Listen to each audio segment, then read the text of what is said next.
Salve, salve família! Aqui é Claudísio Andrade, DDI Podcast. Que honra estar adentrando mais uma vez na sua casa, né? Hoje é um quadro mais do que especial e você já sabe o nome desse quadro, Fazendo Negócios Direito. Às 18 horas, às segundas-feiras, quinzenalmente, nós estamos por aqui, né? E hoje nós estamos aqui não com o Dr. Vitor Castro, isso, mas com o sócio dele, boa! Dr. Cleber Barros está aqui conosco, também um advogado competentíssimo, boa! E vai falar para vocês aqui algo bacana, né, que vai inspirar vocês. Tenho certeza, plena convicção que vai inspirar a sua vida também. Você jovem advogado, você empresário, né, esse bate-papo ele é voltado também para você empresário entender. O último bate-papo a gente falou aqui sobre as questões contratuais, né? O Dr. Vitor falou sobre a questão de você não saber qual a esposa, ou a noiva, ou a namorada do seu sócio. Você escolhe o sócio. Mas e os sócios dos seus sócios? Mas e a esposa do seu sócio? Bom, foi um assunto muito bacana, então corre lá, vai acompanhar, vai ver os riscos que você corre em pegar um contrato de internet, né? Às vezes tem pessoas aí que estão querendo pagar muito barato, vai aí no Google, pega um contrato lá qualquer, de qualquer forma, qualquer maneira, e aí põe em risco a sua empresa, né? Põe em risco a sua loja, põe em risco o seu empreendimento. E hoje nós estamos aqui para esclarecer dúvidas. Eu quero pedir a você se inscreva no canal, compartilhe, comente, siga nas redes sociais CBC Advocacia, siga aí essas redes sociais que fazem parte do DDI Podcast, né? Estamos lá nas mais variadas plataformas digitais, também no Spotify, e segue também a rede social do Fazendo Negócio Direito. Hoje eu estou aqui com ele, o Dr. Cleber Barros. Quase que não saiu eu dizendo que o senhor é competentíssimo. Boa. Mas que honra ter o senhor aqui, viu? Pra gente é muito prazeroso ter pessoas boas do nosso lado, né? E hoje o que é que a gente vai falar? Fala aí pra gente. Claudísio, primeiro uma satisfação de estar aqui, espectadores do DDI Podcast, é muito bom estar aqui, muito bem recebido, a gente estava batendo um papo aqui legal e é um ambiente extremamente acolhedor. Te veio hoje aqui, Claudísio, para bater um bate-papo sobre compra de terrenos, compra de casa, o que é que deve ser feito, qual a documentação que a gente espera que o comprador tenha em mãos, qual a segurança que um contrato pode trazer para quem está envolvido ali na negociação de um terreno. A gente estava conversando aqui em off, né? E para você que está nos assistindo, existem muitas dúvidas. Existe às vezes algum terreno que está abandonado, né? E as pessoas dizem, mas esse terreno aqui está há muito tempo abandonado. Esse pode ser meu? Alguém olha e diz, como é que eu faço para encontrar o dono? Para ver, às vezes, existem terrenos que ficam lá acumulando lixos, né? O matagal cobrindo, que nem diz o matuto. Mas aí eu queria ouvir do senhor. Como lidar com uma situação dessa e se alguém pode, na verdade, tomar posse desse terreno, como é que funciona isso na prática? Então, Flávio, vamos lá. A propriedade a gente não vai tomar, mas a gente vai adquiri-la. Um dos meios, nesse caso, seria uma uso capião. O que é isso? Você pode adquirir a propriedade por meio da posse. Então, se o dono anterior não estava dando a função social, não estava usando aquela área como deveria, ou melhor, não estava sequer usando, e outra pessoa passa a cuidar daquela área, dar função social para aquela área, se preencher alguns requisitos, decorrido um prazo legal, que aí vai depender da modalidade da uso capião que a gente vai conversar, você se torna proprietário. E é importante para os espectadores saber que a ação de uso capião, ela é uma ação declaratória. Ou seja, primeiro você adquire o direito para depois você entrar com a ação.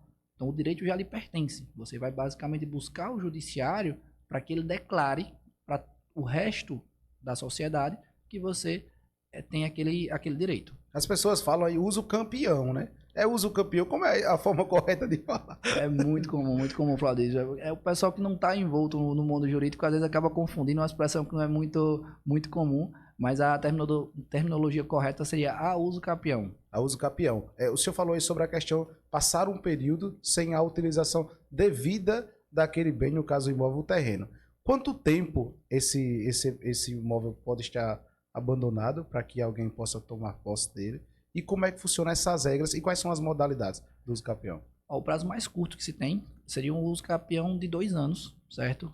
Para o marido ou para a esposa que abandona a casa. Cuidado vocês, viu? Se forem sair da casa tem que ter uma certa reserva, tem que ser um certo cuidado, mas seria uma situação de abandono. Então existe uma possibilidade de uso capião que permite com que o cônjuge que permaneça no imóvel, dentro de um prazo de 2 anos, comprove que o outro se ausentou, ele possa já reivindicar a propriedade daquela área com exclusividade. A princípio, ele teria direito à metade, se fosse uma comunhão parcial de bens, e ele poderia adquirir mediante esse tempo de posse após o abandono em até 2 anos. E a gente sai para um prazo de 5 anos para uso capião constitucional, que aí pede alguns requisitos. Você pode ter uma área urbana de até 250 metros quadrados, uma área rural de até 50 hectares, tem que ser um único imóvel seu, depende de alguns requisitos dessa condição. Você não pode ser uma pessoa já estruturada com outras posses para reivindicar a uso capião constitucional. E depois você vai para um outro, que é um de 10 anos, que é a uso capião ordinária. O que é que ela? Ela é baseada no justo título. Então, às vezes você vai lá, você compra com aquele contrato de gaveta, aquele documento que vai passando de pessoa para pessoa, mas que não está registrado em cartório. É um título de boa fé. Você mostra que você tem aquela intenção de ser dono, você formalizou um documento ali, mas ele não tem todos os critérios de propriedade. Por quê? Lembrando, só é dono quem registra. Então, se você tem uma área, mas não é registrada, se você não tem o documento de registro ali junto ao cartório, você não é proprietário. Não, você não consegue. Você pode até ter o domínio daquela área, mas você não consegue ter o status de propriedade, porque só é proprietário, só é dono quem registra. Então você chega nesse título de 10 anos ali da uso capião. E tem uma última uso capião, que seria a extraordinária, que ela simplesmente não depende de boa fé. Você ocupou ali uma área sem uma permissão e o tempo foi passando, você foi dando função social àquela área, você foi se identificando como dono daquela área, o tempo passou, chegou em 15 anos, você tem direito de propriedade sobre aquela área se preencher os requisitos. Então, tem vários tipos aí da uso capião, várias formas de você tomar a propriedade alheia de uma maneira legal, passando a ter direito sobre ela. O senhor falou aí sobre a questão do cônjuge. 2 anos abandonando o lar, diga-se de passagem, e sendo comprovada isso aí, esse abandono, o imóvel é de parte única e exclusiva do cônjuge que ficou no imóvel. Isso vai também para os bens móveis, no caso, um carro, por exemplo. Uma moto, como é que funciona? Dá para discutir, Claudísio, essa situação também. Inclusive, a uso capião de bens móveis, ela vai ter alguns prazos próprios também para você discutir. Se não me fugir a memória, 3 anos você já consegue discutir a uso capião também de bens móveis. É uma possibilidade de você estar nesse cenário. Serve também a uso capião para aquisição de bens móveis, não necessariamente só para bens imóveis. A questão a gente está falando aqui da pessoa que toma posse de um imóvel que não está sendo devidamente cuidado, diga-se de passagem. Em hipótese, essa pessoa que é o proprietário, ele toma conhecimento daquele bem que agora está sob a posse de uma outra pessoa. Como é que ele faz agora para ter novamente o poder sobre esse bem? Aí a gente vai para as ações possessórias. No caso, você fala que você não tem um título de propriedade ou você tem no título de propriedade? As duas hipóteses. As duas hipóteses. Esse imóvel era meu. Ah, sim. Aí, prove. Não, eu não provo. O exemplo, eu não tenho provas, mas eu tenho testemunhas que era meu, eu precisei viajar, fui para outro país, fui para outro estado, ou necessariamente ele tenha o título de propriedade. Como é que funciona nos 2 anos? Vamos lá. Quando você tem um título de propriedade, você pode entrar com ação petitória. O que é que vai discutir essa ação petitória? O título. Você vai chegar para a justiça e vai dizer, olha, eu sou proprietário. Está aqui o documento que mostra.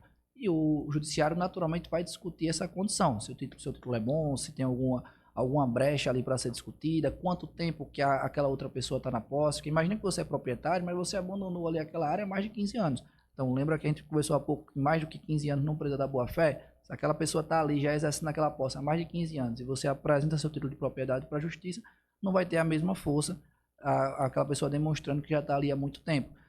Essa seria uma ação petitória de você ser proprietário. Agora, se você tem a posse, mas não tem um registro público, você pode entrar com qualquer uma das ações possessórias. Você pode chegar e avisar para o judiciário ou que você está sendo ameaçado de ter a sua área perdida. Vai ter alguém lá, um vizinho, dizendo, olha, vou entrar na tua casa, eu vou tomar. Isso é comum em propriedades rurais. Às vezes o pessoal está ali, está demonstrando, está na iminência de adentrar numa propriedade rural, você pode pedir para o judiciário uma manutenção, provar que existe algum indício que aquela pessoa vai tentar entrar. Ou se ela já entrou, você buscar uma reintegração daquela posse. Você avisa para o judiciário que você era o possuidor, que você estava naquela área no momento anterior e que você foi retirado aquela condição. Inclusive, a gente já está tendo um pontozinho que do direito é interessante, que é a autotutela. Que é o quê? A possibilidade de você defender a sua propriedade. Você estaria no seu direito, dadas as mesmas proporções de força, você impedir que aquela pessoa entre na sua propriedade. Em vez de você esperar que o judiciário vá lá e dê uma resposta, não, epa, peraí, isso aqui é meu, e não vai entrar não. Agora, é obviamente que vai ter que ter um controle da força para que não haja nenhuma situação de excesso, mas que nesse contexto, o possuidor, o proprietário da área que está fazendo o controle da entrada de um terceiro não autorizado, ele está exercendo o que lhe é permitido por lei.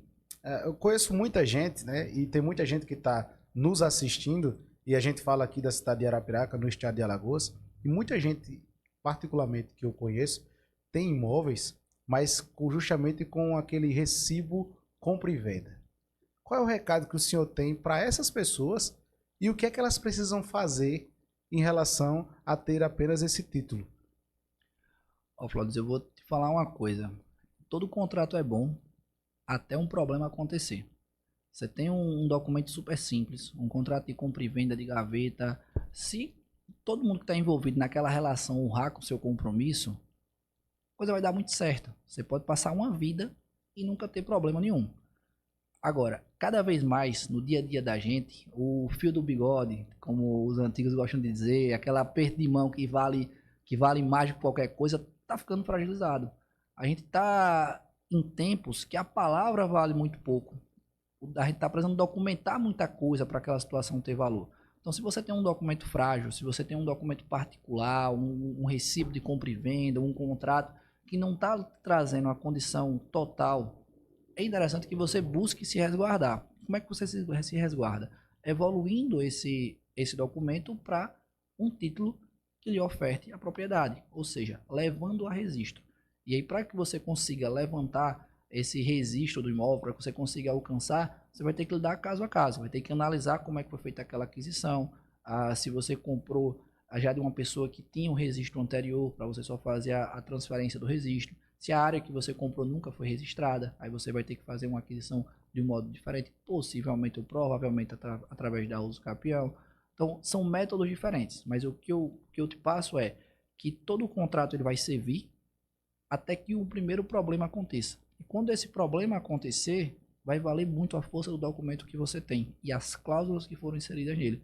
Então, se você quer se prevenir de um problema, se você entende que aquele bem tem um valor para você que merece um cuidado especial, é interessante que você busque entender como qualificar aquilo para uma condição de propriedade que pode fazer muita diferença se um problema vier a acontecer. O senhor, como advogado, e tem muita gente que está nos assistindo, e a dúvida ela pode surgir. Até que ponto é necessário contratar um escritório de advocacia para o acompanhar, no caso, o proprietário do imóvel, para fazer essa titularidade do registro do imóvel? Ou não? Você pode se procurar um cartório. Até que ponto é interessante a presença do advogado e até que ponto não é interessante? Claudísio, não precisa de um advogado para você fazer a compra de uma área. Agora, talvez você precise de um advogado para fazer a compra de uma área com maior segurança. Você não vai ter a figura do advogado como uma garantia permanente de que aquele negócio não pode ter nenhuma falha ou que ele nunca vai trazer um problema.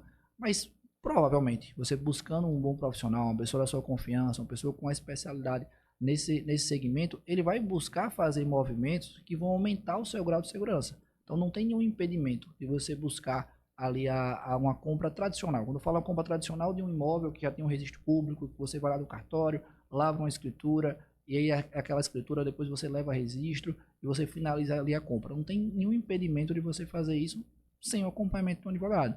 Agora, se você está fazendo uma aquisição e você entende que você precisa ter um cuidado maior, que você precisa de uma segurança, é uma compra de um valor mais elevado, é uma situação que eu não tenho tanto conhecimento quem é o vendedor, me passou ser uma boa pessoa, mas eu queria entender melhor como fazer algo seguro. Às vezes é uma compra que você não vai fazer o pagamento todo de uma vez, e você tem como trazer mecanismos ali para garantir que aquela situação ela vai ser mais segura. A figura do advogado é muito importante para isso. Então, eu volto a falar, você não precisa de um advogado para fazer a maior parte das aquisições. Salvo se você está com uma situação que você não tem o registro, que você não tem a propriedade, você está só na posse, para fazer a uso capião, seja no cartório ou seja na via judicial, você vai precisar de advogado. Mas aquela compra tradicional, ir lá, fazer escritura, levar registro, em regra ela não é necessária. Porém, se você está entendendo que o momento requer uma segurança maior, aí eu oriento. Acho que é bacana você ter o acompanhamento de um profissional. O contrato ele é feito, a venda do imóvel ela é idealizada e em caso de arrependimento. Suponhamos que o camarada ele se arrependeu de ter vendido o imóvel. Como é que funciona juridicamente aí? Te falei nesse instante que todo contrato é bom até o problema acontecer, não é isso? Então, a gente, nesse caso de arrependimento, a gente vai estar muito adstrito aos termos de contrato. A gente pode ter uma cláusula ali que impeça essa possibilidade de arrependimento, ou seja, você não pode desistir do negócio sem um justo motivo, ou você pode ter uma cláusula ali arbitrando um valor, no caso de existência, proporcional ao valor do imóvel, um valor fixo que seja, ou você pode não ter cláusula nenhuma. Quem está no meio do negócio, Claudio, ele está muito preocupado em pagar e receber. Eu te passo o dinheiro e você me passa o produto. Só que, paralelo a isso, tem uma série de detalhes que podem fazer toda a diferença se alguém que amarrou o fio do bigode desconectar. Se você sai dessa vinculação aí, daquela ideia que todo mundo vai fazer o seu papel, volto a falar aqui, hoje, infelizmente, está cada vez mais recorrente esses imprevistos, você se expõe a um risco desnecessário. Um deles pode ser a desistência do negócio. Quais foram as regras que nós colocamos no nosso negócio em caso de desistência? Ou não colocamos regra nenhuma? Então isso vai ajudar muito ou prejudicar muito a um dos lados. Sobre a questão do cônjuge, nós falamos lá no início sobre a questão do cônjuge abandonar o lar. Mas no negócio, a participação do cônjuge, até que ponto ela é válida e não é válida? Boa pergunta, Claudísio. Depende do regime de bens. Depende de como você escolheu casar. Isso daí traz um reflexo permanente para a sua vida comercial. Principalmente do empresário, que está ali com uma mobilidade muito grande de negócio, mas também para investidores, pessoas que estão comprando e vendendo imóveis. Se você tem um regime que é o mais comum, que é o regime da comunhão parcial de bens, você precisa da anuência do acompanhamento do cônjuge para celebrar determinados negócios. A venda de imóveis seria um deles. Isso aí traz, inclusive, uma fragilidade em alguns negócios, porque quando a forma não é respeitada, o negócio pode ser, inclusive, desfeito ou trazer prejuízos, perdas e danos, ações futuras a serem discutidas pela parte contrária. Então, a figura do cônjuge ela é essencial, certo? Sempre a depender do regime de bens. No caso do que é mais comum, que a população em geral acaba adotando, que é o da comunhão parcial de bens, ela acompanha em todo e qualquer negócio que esteja vinculado à venda de imóveis. A gente falando aqui sobre a questão de empresários e sobre a questão das vendas, mas suponhamos que, ao invés de o empresário estar vendendo, ele está devendo. E aí, ao dever, foi observada juridicamente, né, por meio da justiça, as contas dele e não tem valor algum para ser pago. O cônjuge entra aí nessa questão da dívida para pagar o Jefferson ou não? Olha, vai depender mais uma vez, como eu te falo, tanto do regime de bens, se houver um débito. A gente tá fugindo um pouquinho da questão da compra de imóveis, mas é uma situação possível também. Vai depender um pouco do regime de bens e da natureza do débito. A depender do cenário, o cônjuge ele pode se eximir dessa responsabilidade, inclusive, se não tiver outorga, até eximir o próprio devedor. Seria um caso, por exemplo, de um fiador. A fiança ela exige que o cônjuge vá lá e assine também. Aí você faz um contrato, chama uma pessoa para ser o seu fiador, só que não tem o cuidado de saber o estado civil daquela pessoa. Ou então não pede para o cônjuge ir lá e assinar, autorizando aquela condição de fiança. Você pode, numa situação dessa como fiador, até deixar de ser responsável por aquele débito pela falta de assinatura do seu cônjuge. Agora, eu devo, sou casado, em muitas situações o patrimônio do cônjuge vai ser alcançado, sim. Vai ter uma responsabilidade, vai ter que responder pela dívida. Volto a falar, depende da natureza da dívida, depende de como o cenário foi constituído, mas em regra vai haver esse alcance, sim, vai haver uma afetação ao patrimônio do cônjuge também. A gente falou aqui, e eu bem iniciei o bate-papo, falando sobre uma fala do Dr. Vitor, né? E ele, de forma rápida, explanou, mas eu queria que o senhor falasse também para quem está nos assistindo. Existem muitas empresas, muitos empresários, que às vezes vão fechar um contrato e às vezes olha para alguém da empresa e diz assim, baixa aí no computador um contrato e a pessoa baixa lá um contrato que é igual para todos os outros segmentos e assina aqui e tá tudo certo. Mas na verdade, esse tá tudo certo, tá tudo certo? Eu queria que o senhor falasse pra gente sobre os cuidados de um contrato quando um empresário vai fechar com alguma empresa, uma outra empresa ou com algum comerciante. Flores, é muito recorrente essa situação desse excesso de confiança. E é aquela coisa, cada um no seu quadrado. Então, cada um tem que ser responsável por uma atividade. Em regra, o empresário, ele sabe comprar, ele sabe vender. Ele sabe comprar e vender o produto dele. Ele sabe gerir a empresa. Quem é de um segmento totalmente diferente, seja um concurso público, seja um médico, ele sabe da especialidade dele, mas quem tem o entendimento sobre os contratos, quem tem o entendimento sobre a compra e venda, deve ser o advogado. Então, a se arriscar de fazer uma aquisição, algo que é importante para a sua vida pessoal, por meio de um contrato baixado por internet, ou de um modelo geral, de algo que o teu primo fez, que o fulano fez e deu certo, corre um risco muito grande.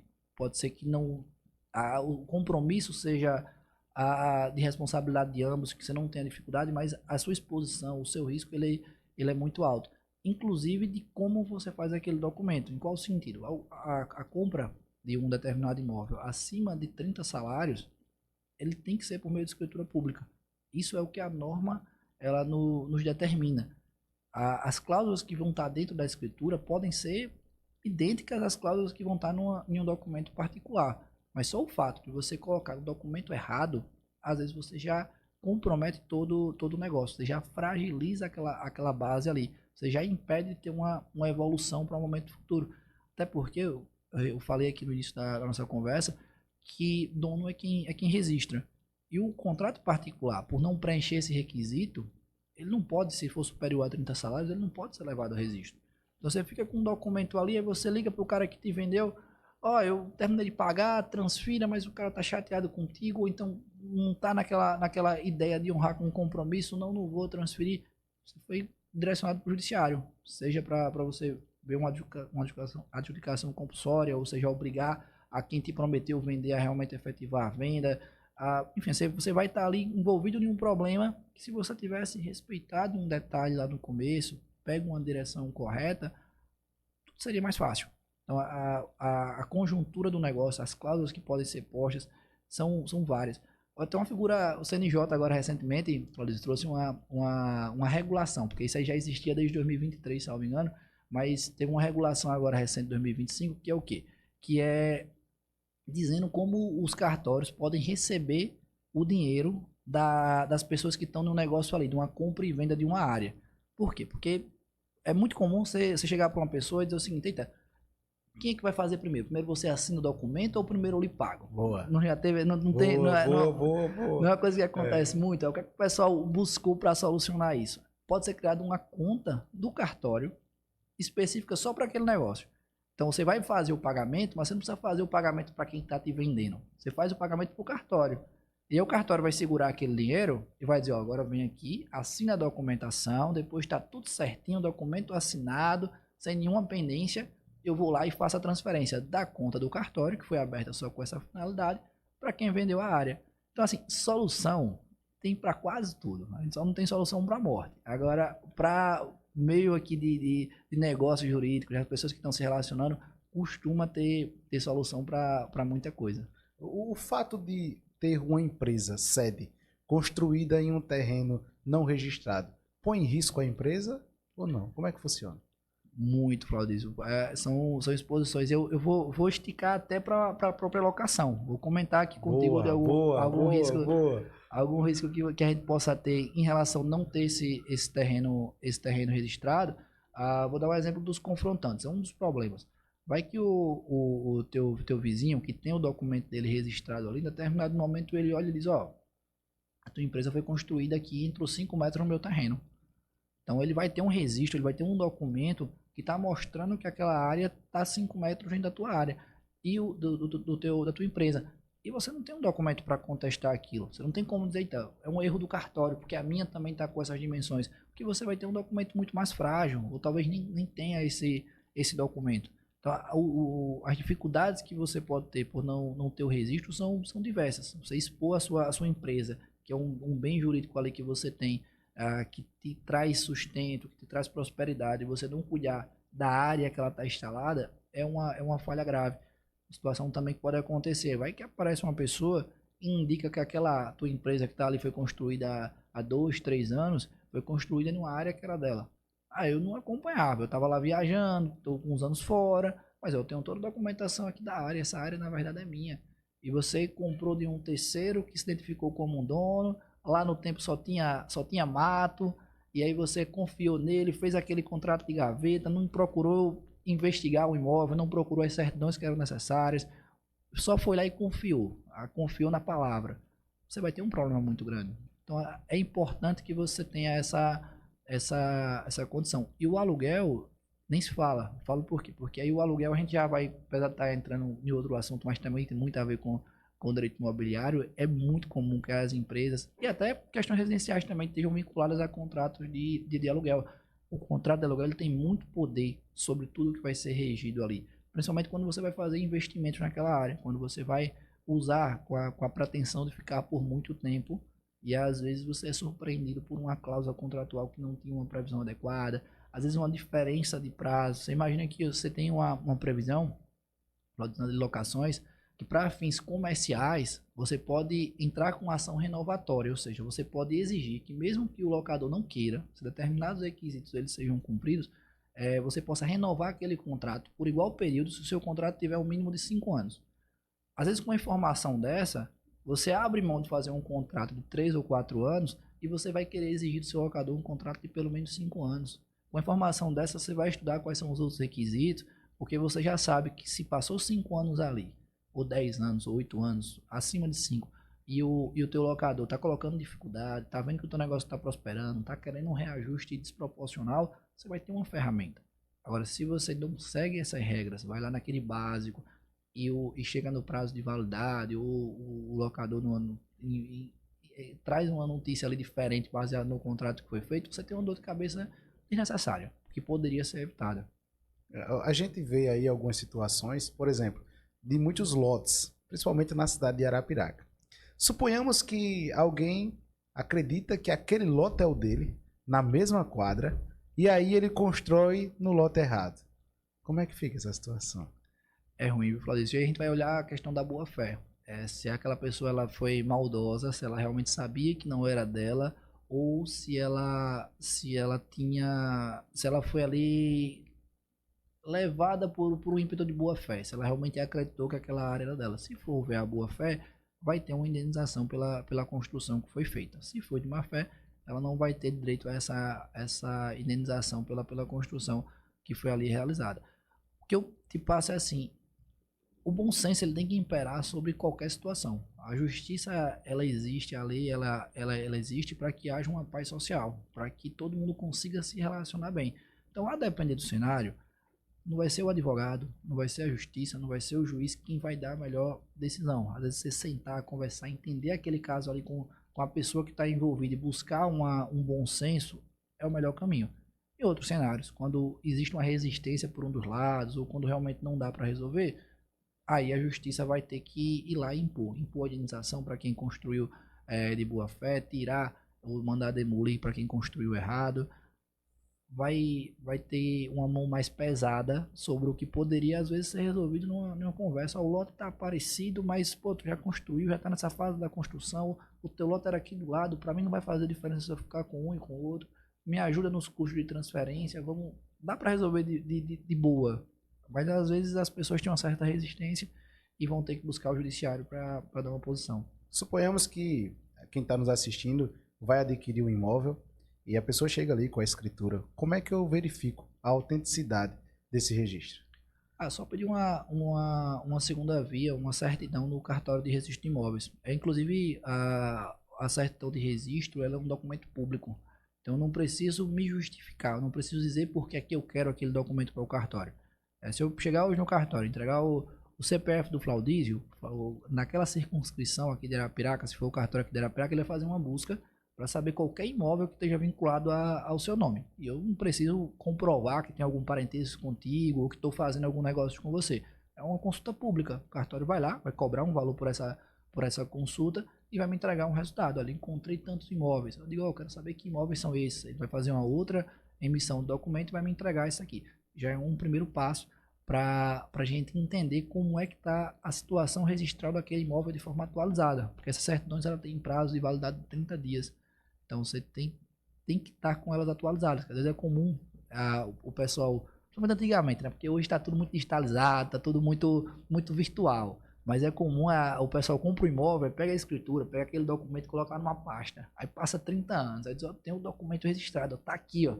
Aí vai lá e entrega pro comprador, aquele documento já meio velhinho, já meio maltratado. Aí você recebe aquela documentação ali, você vai lá, verifica. Só que o que é importante é você saber o que aconteceu no histórico do imóvel dali para frente. E aí você vai conseguir isso como? Através de uma solicitação no cartório de registro de imóveis da localidade daquele bem. O senhor falou aí sobre a questão de ver a situação do imóvel. Se porventura aquela pessoa que está vendendo aquele imóvel esteja em algum débito aí sendo cobrado, né? Não sei se esse é o termo apropriado para falar, mas se ele estiver sendo bloqueado, como é que a pessoa, após adquirir, comprova que adquiriu de boa fé? Vamos lá. A boa-fé também não pode fazer com que a gente deixe de ser diligente. O que é que acontece? Você vai ter que buscar movimentações e o cartório, inclusive, ele auxilia nesses procedimentos, ele dá um direcionamento, não tem a mesma completude que teria um advogado de fazer um trabalho investigativo mais detalhado, mas ele tem que dar alguns direcionamentos e isso vai ser feito por meio de certidões, por meio de buscas, para identificar se aquele bem não está envolvido, não está sendo responsabilizado por alguma situação pretérita. Então vai ser feita a consulta, por exemplo, na Justiça Estadual, para saber se não existe nenhuma ação de direito real que envolva aquele patrimônio. Vão ser feitas buscas para saber se não tem averbado na matrícula do imóvel nenhum registro de penhora, alguma coisa do tipo. Então, esse é um caminho básico para que você busque adquirir um imóvel com segurança. Porque pode sim acontecer de você estar ali com a aquisição de um imóvel, que aquele imóvel ainda não tenha sido penhorado, mas ele esteja na iminência de acontecer alguma coisa negativa. Então, algumas buscas, principalmente junto ao judiciário, podem trazer uma luz e podem fazer com que você evite pegar um abacaxi, evite arranjar um problema para você. É melhor, às vezes, você abrir mão de um negócio do que você comprar um problema. Então, como advogado, e aí eu quero ouvir do senhor, né, e em especial para quem está nos assistindo, o senhor explicar até que ponto é eficaz, diga-se de passagem, em toda e qualquer transação desse tipo, no caso de uma compra de um imóvel, seja ele qual for o valor, ter um acompanhamento de um escritório ou de um bom advogado. Valdezio, eu te passo o seguinte, vai muito da tua habitualidade, de quanto você tá confortável com aquela aquisição. Por quê? Porque se você está comprando de uma pessoa amiga, de uma pessoa que você conhece a índole, que você sabe que é uma pessoa de bem, se você está comprando um imóvel que você já conhece há um bom tempo, que você sabe o histórico daquele imóvel, que você sabe que aquela pessoa que está te vendendo realmente é o proprietário, que toda a vizinhança ali se conhece, a figura do advogado eu digo como dispensável. Você consegue fazer um acompanhamento com uma margem de segurança diretamente no cartório. Agora, se você está comprando um bem, que ele foge dessa realidade, você está comprando de uma pessoa desconhecida, que você não sabe a índole dessa pessoa, você está comprando um imóvel que você o conhece há pouco tempo, você está comprando um bem que para a tua condição econômica ela excede a normalidade, aí eu indico que um acompanhamento ele faz todo sentido. E eu falo que ele até transcende essa situação. Por quê? Porque o olhar do advogado para um caso específico, ele vai te trazer às vezes uma luz de contestar até o advogado da parte contrária. Porque pode ter advogado para o comprador, mas pode ter advogado também para o vendedor. Não faz muito tempo eu estava conversando, estava acompanhando, na verdade, uma transação que estava acontecendo lá no escritório. E a documentação que chegou até mim era uma documentação de um contrato particular, muito bem redigido, com cláusulas interessantes para serem dispostas ali, mas era um documento particular. Por quê? Porque se tratava de uma promessa de compra e venda. Era uma situação que os pagamentos seriam feitos de maneira parcelada e só com a conclusão haveria uma condição da escritura. Aí eu, em contato com o advogado que representava os vendedores, era uma transação de uma soma alta, Eu digo, mas doutor, por que é que a gente não faz isso aqui por meio de escritura? Por que, que a gente já não fecha essa questão aqui? Não, doutor, não vou fazer por meio de escritura porque é um gasto necessário. Eu digo, não, doutor, dá pra gente fazer já a escritura, só que a gente coloca uma cláusula resolutiva. Ou seja, se o meu cliente não pagar, o negócio está desfeito. E para esse negócio ser concretizado, a gente vai colocar lá que está condicionado a que haja o complemento de todo o pagamento. O advogado chegou e disse, não, doutor, dá certo não. Eu digo, mas por quê? Eu disse, porque eu nunca vi fazer assim. Não dá, é uma promessa, não estou fazendo um contrato definitivo. E eu digo, olha, doutor, se eu vou fazer esse documento particular, quando eu terminar de fazer esse pagamento, quando meu cliente concluir, eu vou ter que contar com a boa vontade do teu cliente de ir lá e assinar a escritura definitiva. E o senhor não consegue me dar essa garantia. Por mais que o senhor me diga que é uma pessoa de bem, que o senhor conhece, mas só ele vai lá. Eu não tenho como te garantir o que vai acontecer nesse intervalo. Não sei se o teu cliente vai vir a óbito, eu vou ter alguma dificuldade. Então, assim, a escritura vai me trazer essa segurança de eu não precisar mais de vocês. Eu terminei de pagar, apresentei a documentação para o cartório, mostrando que houve essa conclusão, eu já evoluo dali para o registro.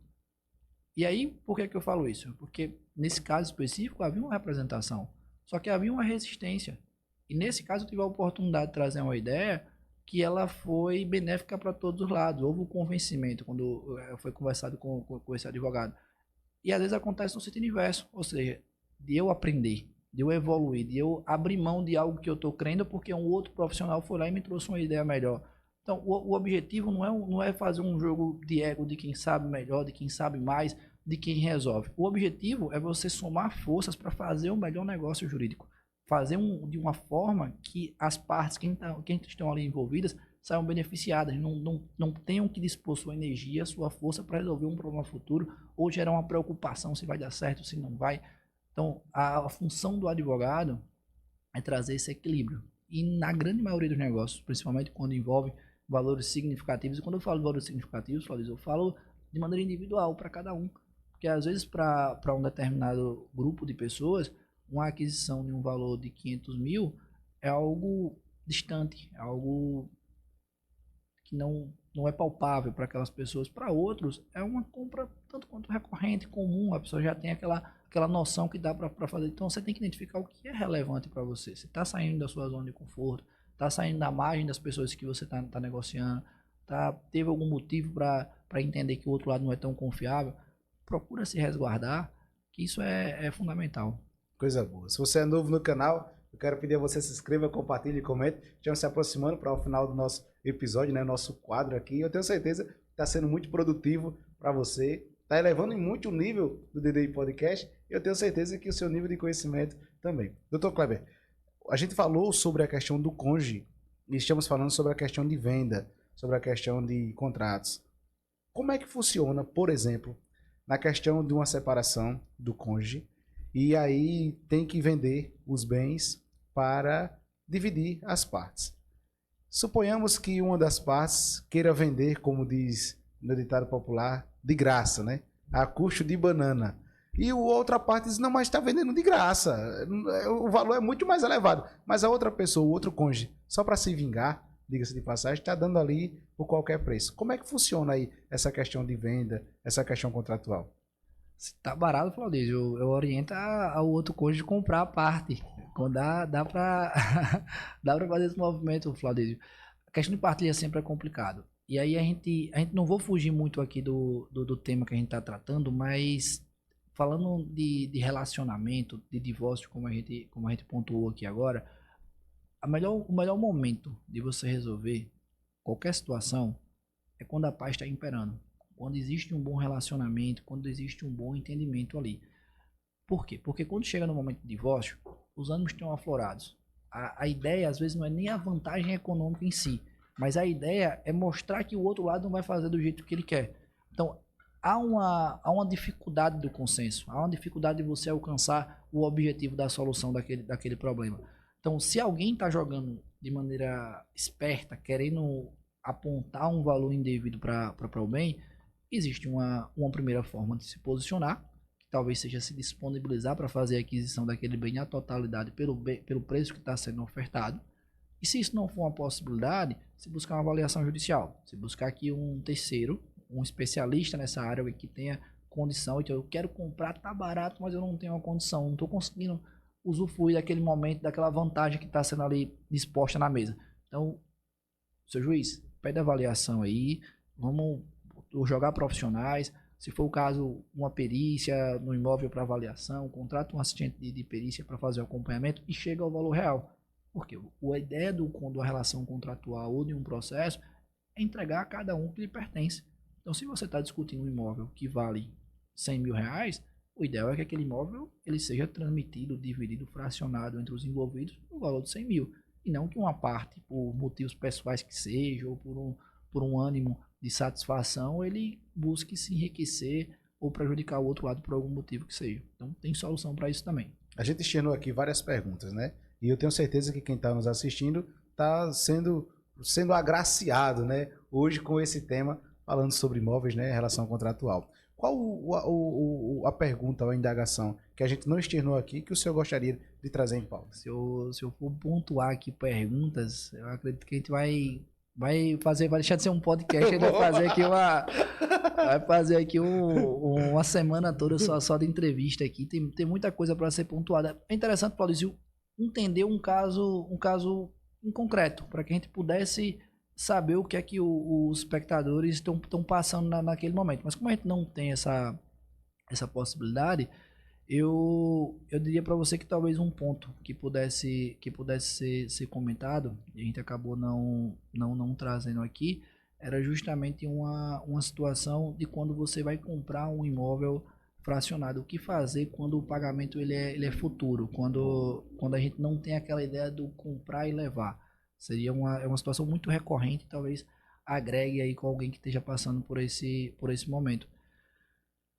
E aí eu trago a resposta. Isso, como atuar, né, nessa questão? A gente vai para um cenário de uma promessa de compra e venda. Então eu vou prometer que te compro e você promete que me vende.